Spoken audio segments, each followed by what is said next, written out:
Skechers have made their name off of making affordable alternative to mainstream companies, so much so that they're the third best-selling sneaker brand out there. And people say that Skechers are just as good as the big name brands, but they sell them for a lot cheaper because they don't have to spend all their margins on athlete sponsorships, heavy marketing campaigns, and growing a giant corporation. And Elliot Page tested this concept with a blind side-by-side comfort comparison with crazy results. They chose Skechers 5 out of 7 times. That's choosing Skechers 72% of the time over the big name brands. So we're gonna take the baton from Elliot and cut all of them in half, run through all of our tests so we can finally answer, why did they choose Skechers 5 out of 7 times? What is it about the inside of these shoes that made them choose Skechers so often? Are they just initially comfortable and then get worse after a first few wears like a lot of other cheap shoes? How do the materials compare, and are you getting the same quality of shoe at half the price, or are you getting half the shoe at half the price? So what are we looking at first? Skechers versus On. Starting with the Ons first. The brand is On, the style is the Cloud 6. They weigh 9.4 ounces. They retail for $160. They're made in Vietnam. And the way they position this product is our all-day signature shoe upgraded for more comfort. It's your new staple for any style. Compared to the very, very similar looking Skechers. They're so similar. The Skechers pair, the brand is Skechers. The style is the Glide Step Pro. They weigh 11.8 ounces. They retail for $100. They're made in Cambodia. And the way they position this product is show off your comfort wearing Skechers hands-free slip-on Glide Step Pro designed with heel pillow, so many trademarks and rights reserved. This sporty vegan design features the engineered knit and stretch laces, Skechers Air Cool memory foam insole, and Glide Step midsole. There's so much branding and marketing in that. Clearly very, very similar. So what did Dylan Page say about these? Well, here's his remarks.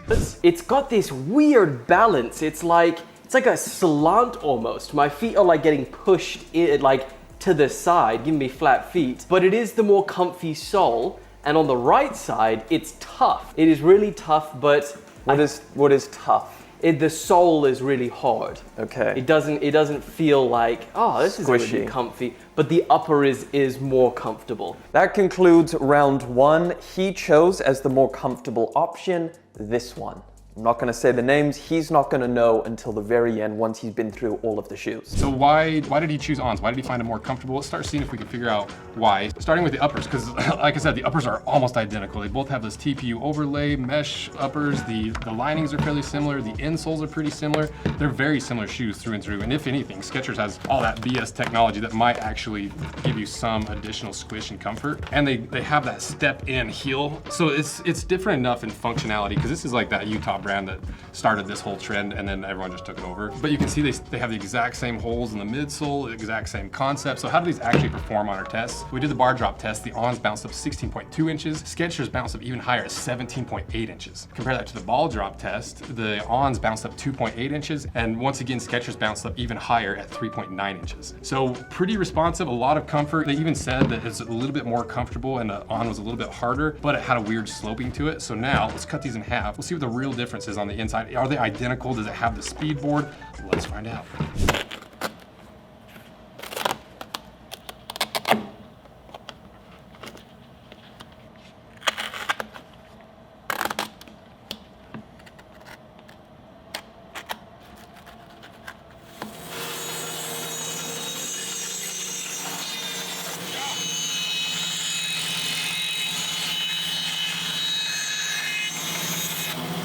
All right, we got them cut, so let's see what's inside the Ons first.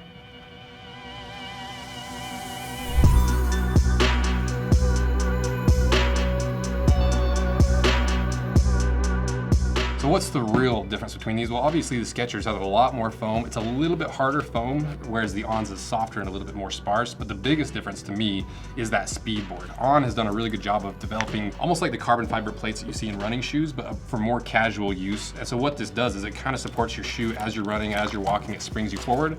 Whereas this, without that plate, it's a little bit softer, doesn't quite give you as much energy return. The outsoles are very similar. Everything is really similar. You can see that little step-in, extra supported heel there. So to me, what this really is the Ons are a lot more of an athletic shoe. They're built for maybe half casual, half athletic-ish endeavors, whereas the Skechers are all about comfort. You're not trying to do anything athletic in these. They have the hand-free step in. So I'm actually surprised that they chose On instead of Skechers, because to me, this was a little bit more comfortable, but with that hard board underneath, it really makes your feet feel stable in the shoe instead of slopping all over the place. And so I'm guessing that's why they chose it. And at the end of the video, I'll tell you which ones I would actually choose based off of how comfortable they were and based off the materials on the inside. So you have to wait to the end for my my results.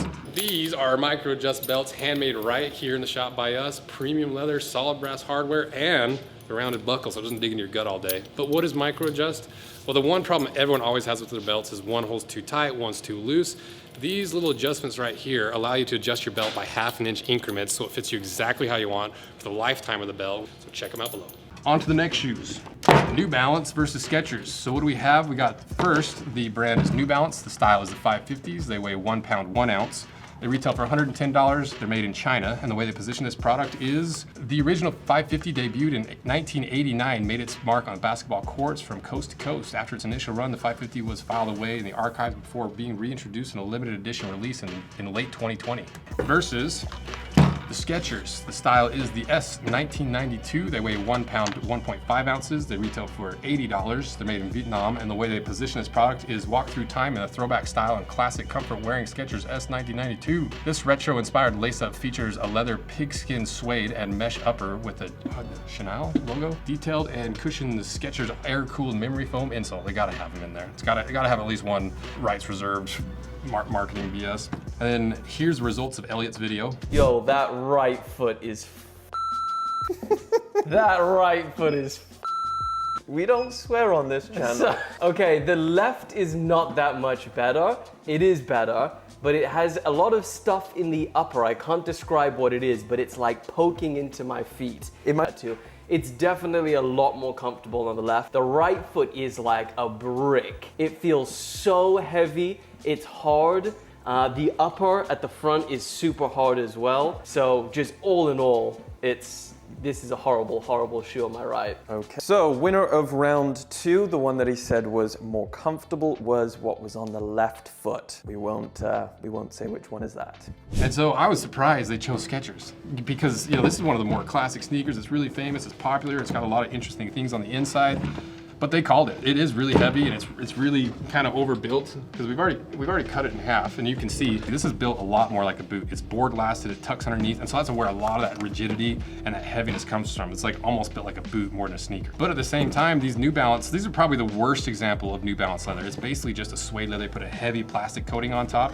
And then they said with the Skechers that this is like pig suede, and so it must be this pig suede up here. And it looks like high quality stuff. We did the macro test, we did the burn test on these, and honestly, between the leather of these, the Skechers has a better leather. There's an argument to be made that maybe this is a little bit firmer and harder leather, more supportive, but honestly, through and through, this leather is better on the Skechers. That's embarrassing, especially for New Balance being known for making some of the higher quality leather sneakers. But this is that rare example of a pretty terrible leather on New Balance. So take it with a grain of salt. But how do these two shoes actually perform? Well, the ball drop test, New Balance, well, they actually got really, really close. Skechers edged it out by 0.3 inches. Bar drop test was exactly the same across the board. So very similar results, very similar looking shoes. So now let's cut them in half and see if they're exactly the same on the inside. Is this board lasted? Is it the same unique style of construction? Let's find out.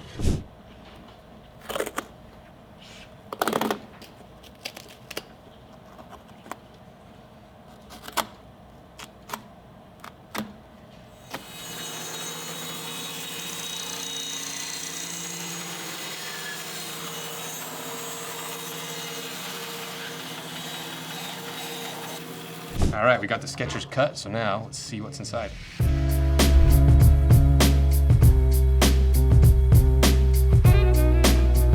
So once again, almost identical on the inside. You've got that wedge of foam all the way through. The Skechers is a lot softer. It comes at a 10 Shore, super, super soft and squishy, almost too soft. Versus the New Balance are pretty firm at a 35 Shore. They both have that little window where the outsole kind of pops out through and you can really feel how soft it is on the outside. But the main difference is, like I mentioned, the New Balance is board lasted. You can see how that upper tucks underneath that harder pink fiber board, whereas the Skechers is just strobo stitch. You can see how the upper stops at that board underneath your foot, and then it's directly sewn together rather than being tucked underneath. And so that's why the Skechers are a lot more flexible, a lot more bendable, a lot more squishy underneath your foot because of that softer foam. And it even has a little bit softer outsole. It's a 65 Shore compared to a 70 Shore on the New Balances. And the Page Bros did not like the feel of either of these. They're both really uncomfortable, and you can see why. It's pretty bulky on the inside. A lot of parts that are gonna be sticking out. It's gonna take some breaking in. But the results of the comfort test were not great for either of these. And especially how heavy and how brickish the New Balance feels, but now you know exactly why. It's because it's like half built like a boot. Then on the foam shoes. Well, first we got the Crocs. The style is a classic clogs. They weigh 6.5 ounces, retail for $50, made in Vietnam. And the way they position this product is the iconic clog that started a comfort revolution around the world. The irreverent go-to comfort shoe that you're sure to fall deeper in love with every day. Compared to a very similar looking pair of Skechers. The style is the Foamies Go Walk 7 Ambition. They weigh 11.7 ounces, so quite a bit heavier. They're even more expensive, 60 bucks. They're made in China, and the way they position this is enjoy easy wearing comfort with Skechers Foamies Go Walk 7 trademark, rights reserved, Ambition trademark. Casual clog features lightweight perforated EVA upper and contoured footbed and comfort pillar technology for added support. We'll see if there's anything at pillars on the inside of this. I'm assuming they're just talking about those little pads there. But lots of branding and marketing on Skechers. They really go hard with the little gimmicks. Big fan though, I love a good gimmick. And here's the comfort results of Elliot Page's video. My verdict straight up, let's waste no time with this one. Okay. The one on my right by a mile, it's nice and flat, it's spacious, it's light. Light being a very key thing with Crocs. On the left, they're not uncomfortable, but it feels like it does have this slant inward, and they're too heavy.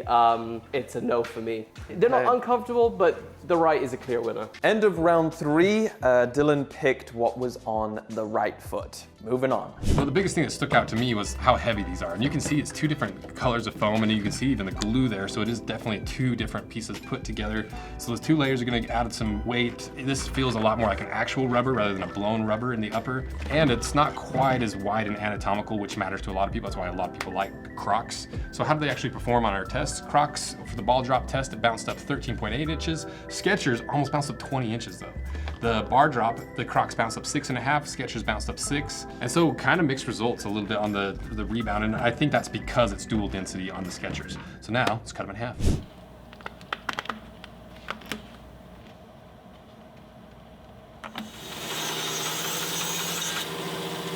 All right, we got the Skechers Croc lookalikes cut in half. So now let's see what's inside.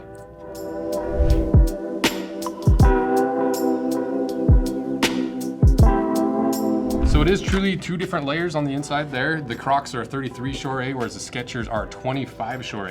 So the Skechers is more of a 28 Shore on this harder black foam, and then what you're actually standing on is a softer 20 to 20 Shore. So that's where you get some of that difference of some of the test results and some of the comfort difference. But honestly, Crocs are so simple, it seems like they just overcomplicated it for no reason, because this is a rubber upper that's separate, that tucks in between those 2 layers here and here. And then obviously those are 2 different layers, where Crocs are one single molded piece all the way through. So that's why they're lighter, they're more comfortable, and that's why I think he chose Crocs. And at the end, I'll let you know which one I would choose. Next to a really interesting one because of how similar they are and how terrible both the quality of materials are. So what is the mainstream shoe? Well, the brand is Nike. The style is the Air Max 1 Big Bubble. They weigh 1 pound, 15.9 ounces. And the way they position this product is remember the revolution. 1987 saw the birth of the Air Max lineage, showcasing visible air for the first time. Compared to the very similar looking Skechers, the style is the Uno Alder. They weigh 14.3 ounces. They retail for $90. They're made in Indonesia. And the way they position this product is smooth, sporty style and cool comfort combined in sketchy street Uno Alder.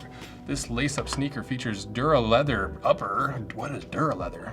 We'll find out. With the Skechers air-cooled memory foam insole and more trademarks, more rights reserved. And here are the results from Elliot Page's video. Immediate impressions, the one on my right has a terrible upper. I can feel it digging into my feet. They don't have the science on the upper to make it nice and smooth and comfortable. On the left, however, it is cushiony as hell. Very nice on the left, I'm having a great experience. And on the right, it's a big old no. I'm locking in, left is more comfortable. Locking in, left is more comfortable. End of round 4, he chose the left foot being more comfortable. So pretty surprising that they liked the Skechers so much more, especially with the upper, because the upper of this is about as soft as an upper as you can get from Nike, because guess what? Not a shred of leather in this anywhere. This is all fake leather. And you know, the fake leather has its place from time to time, but to me, it's a lot less durable. It looks a lot worse. It gets dirtier faster. There's hardly any pros to fake leather. And so I was like, well, maybe the Skechers has real leather. They call it a Duraleather. So what is this Duraleather? It's just fake leather. And so it's this really terrible,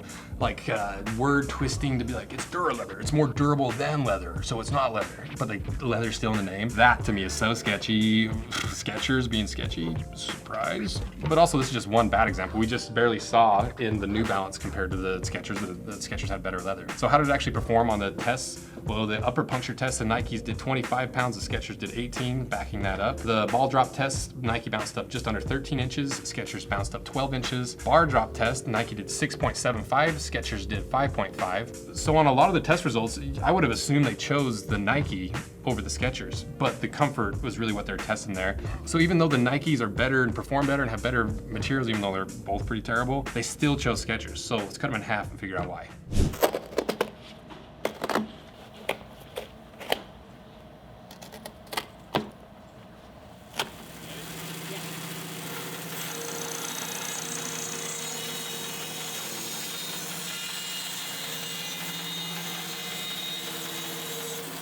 All right, we got them cut. Let me show you how terrible this leather is, and let's see how close they copied the air unit. So let's see what's inside.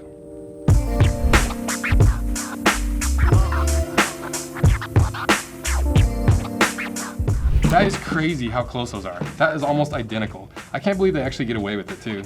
But on the inside, you can see it does look a little bit cheaper. It doesn't have the air unit in the forefoot. They're about the same hardness of foam, but the Nike feels like it's a little bit more responsive of a foam. This foam in the Skechers feels really dead and just doesn't feel like sneaker foam, if you know what I mean. And the Nike outsole's a little bit more durable too. It's a 70 Shore compared to 60 Shore with the Skechers. And they're both built about the same, both strobel stitch construction. But through and through, the Skechers is a worse shoe. I don't think there's a single piece of the shoe that is better than the Nikes. But so I am surprised they chose the Skechers over Nike. And it might be a similar thing to the New Balances, where the Skechers is so cheap and so light and so soft, especially initially, it's gonna feel more comfortable for the first wear. But over the long term, I'd be really curious which one of these would perform better. But I think that's a big part of this video is initial comfort versus long-term comfort. Now to Hoka versus Skechers. So what is this Hoka shoe? Well, the style is the Bondi 9. They weigh 11 ounces. They retail for $175, made in Vietnam. The way they position this product is one of the hardest working shoes in the Hoka lineup. The Bondi 9 delivers peak plushness for everyday miles. Overhauled from top to bottom, we've increased the stack height and added a new premium foam midsole to deliver the soft, resilient ride that becomes synonymous with the Bondi. Compared to a very similar looking Skechers, the style is the Max Cushion Endeavor. They weigh 11.3 ounces. They retail for $85. They're made in China. And the way they position this product is meet the ground with ultimate performance, comfort wearing Skechers Max Cushioning Endeavor, Rights Reserved. This lace-up running shoe features an engineered mesh upper with synthetic overlays, a Skechers air-cooled Go-Go mat trademark insole, Skechers soft stride cushioning foam, and responsive ultralight midsole cushion. And here are the results from Elliot Page's video. Man, those ones on the left they're not just more comfortable than the right foot, but they're a dream. Those are like top 5 most comfortable shoes they've ever worn on the left. Well, okay, let's slow down there. Easy. All right, the one on the right, nothing special, it's okay, but this is a clear winner on the left. Okay. By a lot. So locking that in? Yeah. Left foot wins? Yeah, left foot by a mile. End of round 6, we have the right foot being more comfortable. And this shoe, he really loved the Skechers, which surprised me, and because I thought, you know, Hoka's whole thing is we do this crazy foam, it's the most innovative foam. But once again, it might be the difference between initial comfort standing on it and walking in for maybe a mile compared to running it and everyday use. And after 3 months of wear, how do these actually compare? They are really similar. You know, the uppers are very similar, the linings are similar, the insoles are similar. I wonder if it's part of the plan if they trademark and put rights reserved on everything as a way to protect their stuff from Hoka and these other companies coming after them. I wonder if it's legally protected, if it's less obvious that they knocked them off, if they can get legal protection. I bet that's part of it, actually. As for the test results, these were surprising too, because the Hoka on the ball drop bounced up 16 inches, Skechers only bounced up 6. The bar drop, the Hokas once again bounced up 8 inches, Skechers only 5. And so the Hokas are a lot more responsive. You got a lot more rebound out of them, but just standing in them, the Skechers are a lot softer foam at a 15 Shore compared to the 25 Shore of the Hoka. So for the 1 or 2 miles that you initially walk in these, that really soft foam, all this like really more affordable stuff is gonna feel ridiculously comfortable initially, but over time, especially comparing cheaper foam compared to these really high engineered foams, you can feel a difference in how they just rebound in your hand. And so my concern once again would be, how do these feel in about a month? Once that foam really starts breaking down, those little cells start collapsing because it's a cheaper foam, how much is it gonna feel like you're walking in quicksand? How much is it gonna collapse? How even is it gonna collapse compared to the higher quality foam of the Hokas? But we don't know what's on the inside. We don't know how thick it is. We don't know if there's voids on the inside, so let's cut them in half.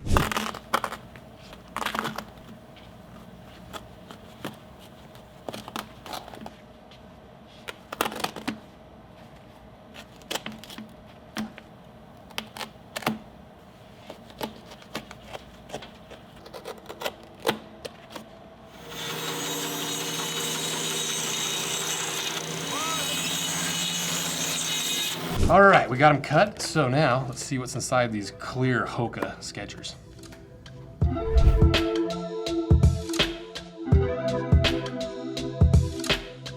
Surprise, surprise, almost identical once again. That is so crazy. There are a few voids in here, but that's probably from the injection molding, but they're almost identical. But you can really feel the difference in the rebound of the responsiveness of the foam. And so I think that's why he chose the Skechers as more comfortable, because it is more comfortable.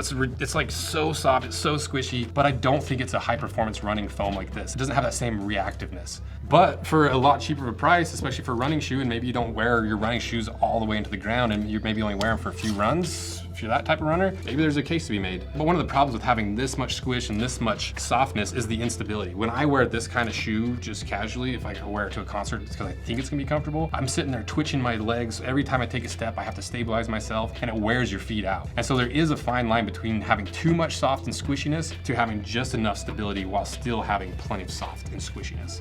So I'm leaning a little bit towards Hoka on this one. And for the last shoes, we have the Skechers versus the Club C.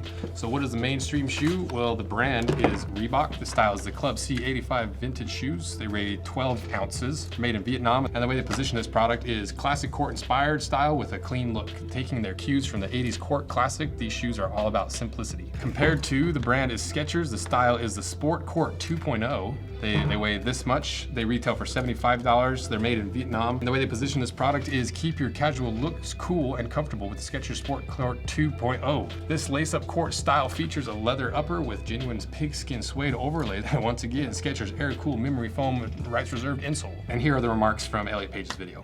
What are you feeling? Which one feels better? So the foot on the right definitely has a lot more cushion. And it's got a thicker sole, whereas the one on the left is harder, but it's got a bit more room. The one on the right is gonna take it. Okay. Yeah.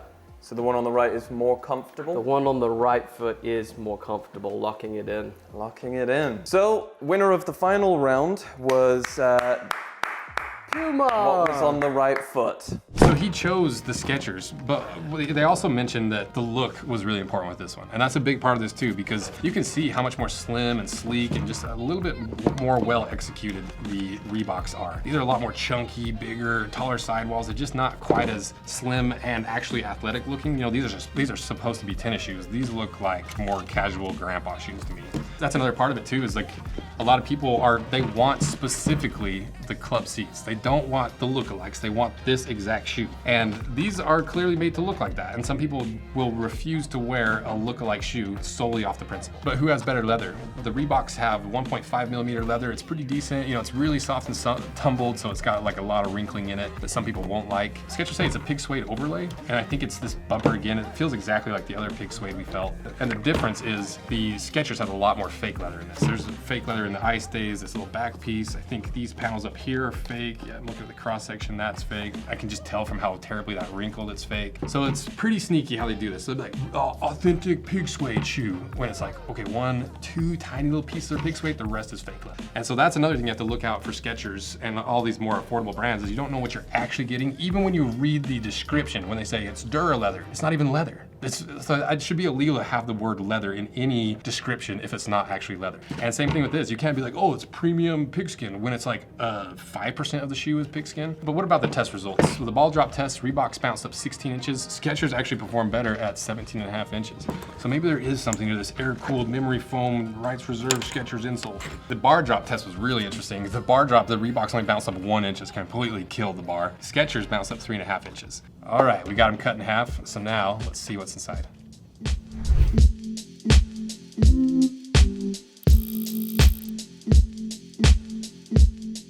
So I thought these were gonna be almost identical on the inside. I thought we were gonna have 2 big wedges of foam because I felt underneath the insole before I cut it. I was like, oh yeah, that's foam, that must be identical. But it's sneaky. You've got a thinner layer of foam and then a columned outsole through the majority of the outsole. But at the same time, it performed better on the ball and bar drop test. And so maybe that hybrid of the two is a better option than this. Personally, I would rather just have the full foam because I think it's gonna be more comfortable over the long term. These columns won't eventually collapse and cause high spots and low spots. And this outsole is really soft. It's almost too soft. See how much it compresses up into the actual columned areas. So that one kind of surprised me. I'm surprised he chose this one as more comfortable. So we got them all laid out now. What did we actually learn from this? Well, it's pretty clear that they are cheaper alternatives. You know, they cut a few more corners with the columned outsoles, multi-piece construction instead of a more expensive single piece mold like the Crocs, cheaper foams, less responsive, but maybe a little bit more comfortable. And in my opinion, I feel like they're intentionally trying to make these more comfortable for initial wear, because why would you not? If you're Skechers and your stuff's more affordable and you know that most people are like, well, they're cheaper because it's Skechers. Skech is literally in their name. Then you need to do something to convince people to buy. And if there's one thing you can do in your Skechers, and you have stores all over the place, you can get people to try them on in person. And if they're more comfortable than the shoes that the customer's wearing into the store, there's a good chance they're gonna walk out in a new pair of Skechers. So it's actually a really brilliant tactic. So in a weird roundabout way, Elliot Page's video really proved what Skechers does best. Initial comfort, affordability, getting as close as humanly possible to copying some of these old school designs without actually copying them. Like, look how close this one is. It's ridiculous.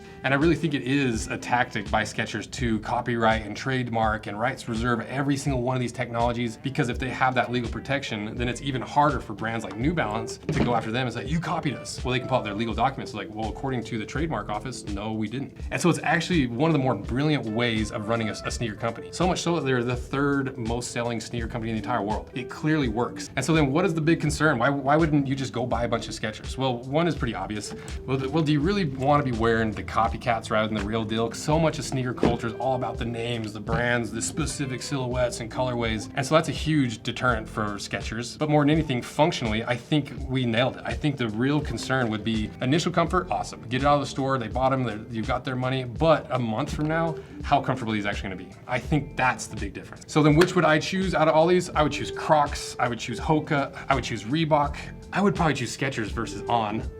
For comfort, I would choose Skechers on this. I would choose the Nikes. Because to me, we're really weighing three separate things rather than just comfort. We're weighing comfort, we're weighing style, and we're weighing the materials and the quality of the shoes. And so for me, when all that's added up, I predominantly choose the mainstream brands. And then to the final question, with Skechers, are you getting just as good of a shoe at half the price, or are you getting half the shoe at half the price? To me, it's pretty clear you're getting, roughly half the shoe at half the price. I think you're getting exactly what you paid for when it comes to Skechers. I don't think you're getting that much more per dollar, but I also don't think you get that much less per dollar spent. Even on some of these terrible examples like the Duraleather, that's just all fake leather, so is the Nike alternative. So it's hard to really throw stones when some of these mainstream brands are so sneaky and are so bad at hiding really terrible materials in really expensive shoes. So to me, clearly there's a need for Skechers. There's a lot of value in Skechers. They are affordable. Not everyone can afford the big brand stuff. And so I still think there's a lot of value in Skechers, but now hopefully you understand why Skechers is so successful, how they're successful, and how that actually manifests in the shoes that you might be wearing every single day. So let me know what you guys think, and thank you for all your help and support in these videos. And we couldn't do any of this without your guys' help, because this is hundreds and hundreds of dollars worth of shoes, literally just destroyed to show you what you're actually spending your hard-earned money on. If you want to support us, give us a like, give us a subscribe, check out our handmade leather goods we make right here in the shop with me and my crew, and check out our collaborations. And thank you guys for all your support. And huge thanks to Elliot Page for letting us borrow his concept, take a little bit of his footage, and really try to round out this entire concept. So go check him out, give him a subscribe, go watch his video, give him a thank you for me, because that was really nice of them to let us borrow this concept. So thanks again to Elliot Page. Check him out below, and thank you guys. See ya.